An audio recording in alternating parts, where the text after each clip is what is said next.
Hey everybody, this is the last article in this issue of JAVMA, July 15, 2015. We are talking about medical and surgical management of an intra-abdominal abscess of hepatic origin in a horse. Study comes out of New Zealand, Auburn University Vet School, and Tennessee Vet School.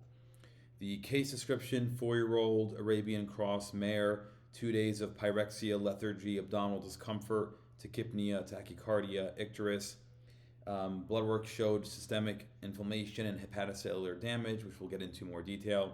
Abdominal ultrasound was performed and showed progressive localized hepatic parenchymal abnormalities with an encapsulated hepatic abscess. Treatment and outcome: they tried doxycycline and flunixine meglumine and then had to go to surgery. The region overlying the caudal aspect of the seventh rib was desensitized with an inverted left nerve block by local infiltration, 2% lidocaine. They performed drainage of the abscess and then rib resection with removal of a portion of the necrotic left lateral liver lobe. The horse developed pneumothorax following resection. They handled that and the horse did fine. Introduction. Prior treatment from the referring veterinarian before referral was phenylbutazone, alpha-2 adrenergic receptor agonists. The CBC showed marked neutrophilia with left shift and marked hyperfibrinogenemia. Biochemistry showed elevated glutamate dehydrogenase, increased total bilirubin, increased serum amyloid A, and then bile acids, urinalysis were normal. Blood samples for aerobic and anaerobic culture showed Clostridium, but they thought it was contamination. The horse was treated with oxytetracycline and IV fluids. The horse then developed intermittent marked digital flexor tendon sheath effusion and acute multi-limb lameness, right forelimb, and then went to both hind limbs. Synovial fluid analysis showed non-septic inflammation with mononuclear cells, non-degenerate neutrophils, and increased total protein concentration. Culture was negative. The CBC then showed leukopenia, neutropenia, left shift, moderate toxic changes, hyperfibrinogemia, hypoalbuminemia, hyperglobulinemia, and elevated amyloid A. Transabdominal ultrasound at the 7th intercostal space showed hypo and hyperechoic multifocal areas of liver abscess. And so here is the image of the liver abscess there. There it is. So, basically just like a solid mass with the gas opacities in it. They performed a 4 centimeter long line nerve block, Murphy eye sterile endotracheal tube with internal diameter 7 millimeter, outer diameter 9.6 millimeter over the internal trocar with a 32 French by 39 centimeter thoracic tube, advanced 15 centimeters into the abdomen, into the abscess.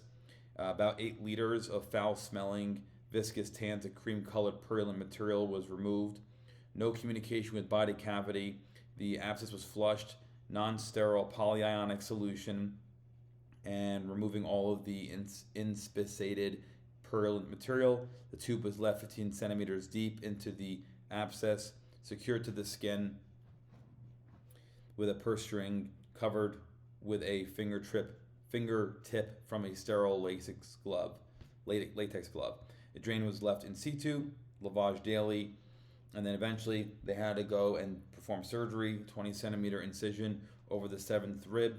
The distal 10 centimeter portion of the rib was removed and the intra-abdominal abscess entered. Tissue was manually removed. The culture showed Pseudomonas aeruginosa, E. coli, Streptococcus, Equine subspecies Zooepidemicus, and coagulase negative Staphylococcus species.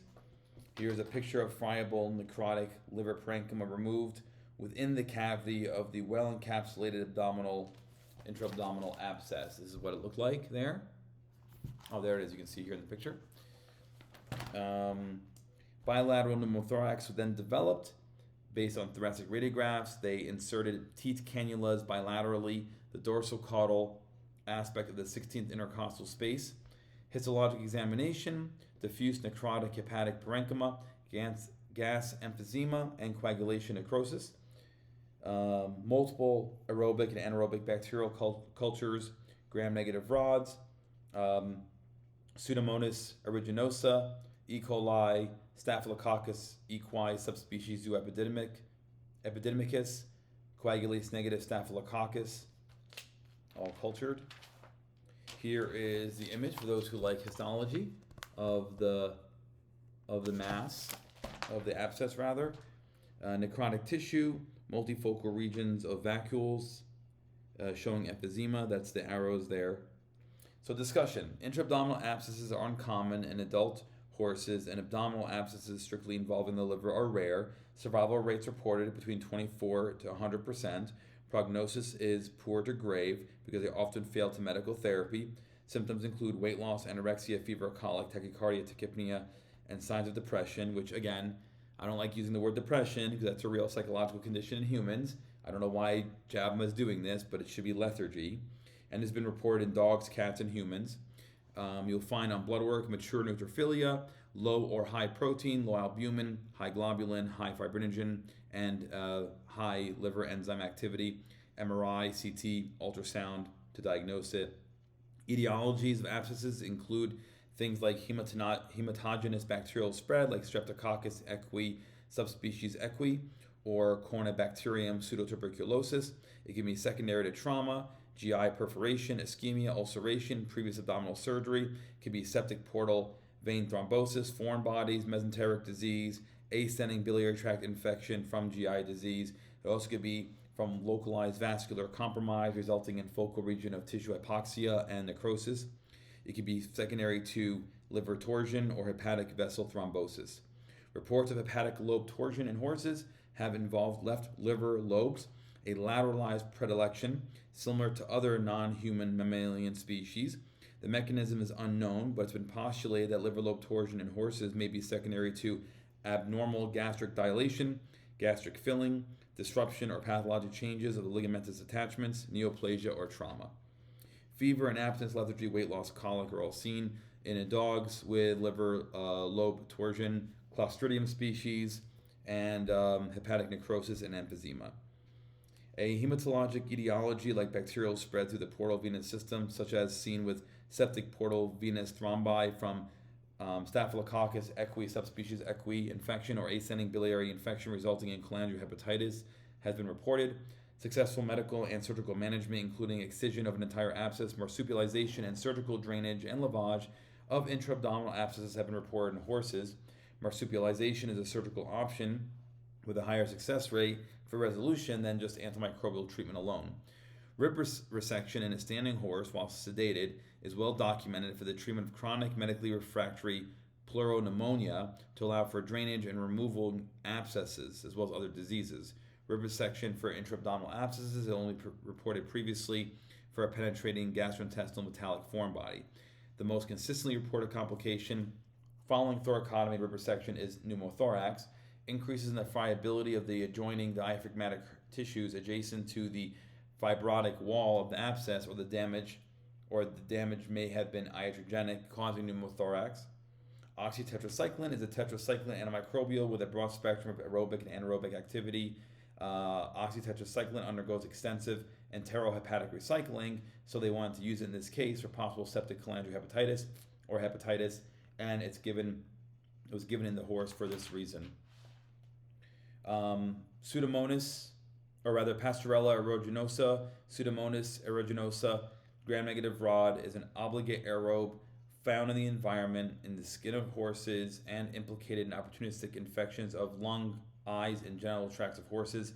Pseudomonas aeruginosa has a mixed antimicrobial susceptibility and was susceptible to gentamicin, as was true for all the species eventually cultured in this case. Non-septic tenosynovitis has been reported for horses with immune-mediated polysynovitis following Rhodococcus equi infection or E. coli, endocarditis, lupus erythematous-like syndrome, idiopathic immune-mediated polysynovitis, trauma, or hepatic abscess. So, interesting case, obviously rare in horses, but, JAVMA, what are you doing? So you took a single case report, and this thing was how many pages? I mean, I hate to complain about this because it's valuable information. It's nice to learn about these things. This one went from page 98 to 104. It's longer than some of these other research papers that are actually doing research. They really took this case and extended it beyond belief. It seemed like overkill. So I'm just not sure why this paper had such a long amount of description for what was, otherwise a fairly straightforward case. A lot of the information they could have summarized here regarding the case. So I'm just not a fan of these things when they do this kind of stuff, because again, good papers were probably disqualified in place of this one. This is just a single case report that went on for way too many pages, But that's my own 2 cents. For those of you who watch this channel a lot, you know how I feel. All right, well, this issue of JAVMA is completed, and we'll move on to the next one. We'll see you guys again tomorrow. Bye-bye.